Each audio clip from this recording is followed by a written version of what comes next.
Welcome Princess to legal exercise number 6 progressive shorthand. Ready? Start. A further application was filed by one Mr. A.K. Arora, who is also an MLA of the Haryana Vidhan Sabha. The prayer in all the said applications was for leave to intervene in the special leave petition filed by the Speaker of the Haryana Vidhan Sabha. The same were allowed by the order dated 28 February 2012. Pursuant to the said order, Learned Senior Counsel appeared for the leader of the opposition and the other interveners and asked that the orders passed by the Speaker on 9th and 10th November 2009 were void ab initio and in excess of jurisdiction. However, in the lengthy submissions advanced by the advocate in relation to the provisions of erstwhile paragraph 3 and paragraph 4 of the 10th schedule to the Constitution, reference was made to various decisions of this court. The same are, however, all based on decisions taken by the Speaker on the qualification question of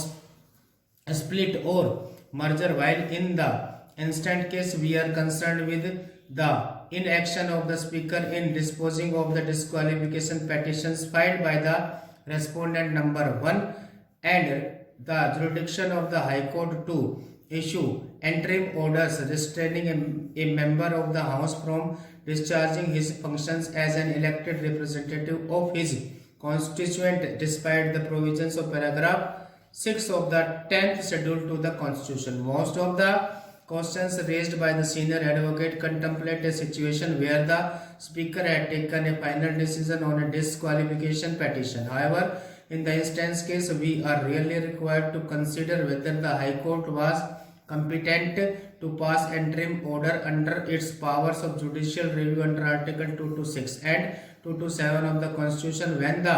disqualification proceedings were pending before the Speaker. In fact, even in the another case which has been referred to and extensively earlier by the scope of judicial review has been confined to violation of constitutional mandates, fraudulent non-compliance with rules of natural justice and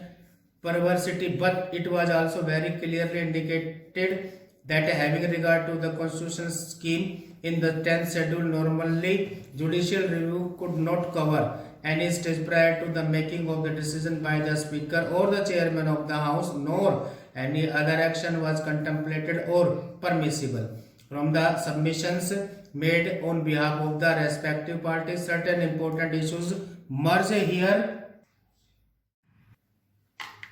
One of the said issues raised by the senior advocate concerns the competence of the High Court to assume jurisdiction under Order 41 Rule 33 CPC when disqualification petitions were pending before the Speaker and were yet to be disposed of. Another important issue which arises that the submissions made on behalf of the respective party is whether the question of disqualification on account of merger which had been accepted by the Speaker could have been entertained by the Speaker under paragraph 4 of the 10th schedule when such powers were vested exclusively in the Speaker under paragraph 6 thereof. Relying on the earlier decisions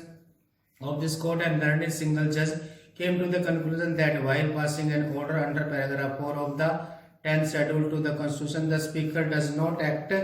as semi-judicial authority and that such order would necessarily be subject to jurisdiction under paragraph 6. Accordingly, the main challenge to the impugned decision of the division bench of the Punjab and Haryana High Court is with regard to the competence of the Speaker of the Assembly to decide the question of disqualification of the members of the Haryana Janhit Congress Party on their joining the Indian National Congress Party on the basis of the letters written by the 5 members of the former legislature party. Incidentally, the learned single judge held that the issue would have to be decided by the Speaker himself while considering the disqualification petitions under paragraph 6 of the 10th schedule to the Constitution. What is important, however,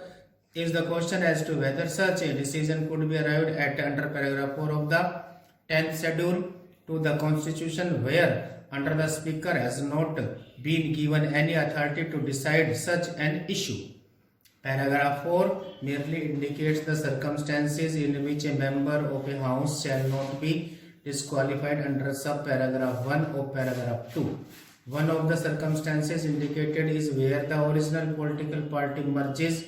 with another political party and the member claims that he and any other member of his original political party have become members of such other political party, or as the case may be, of a new political party formed by such merger,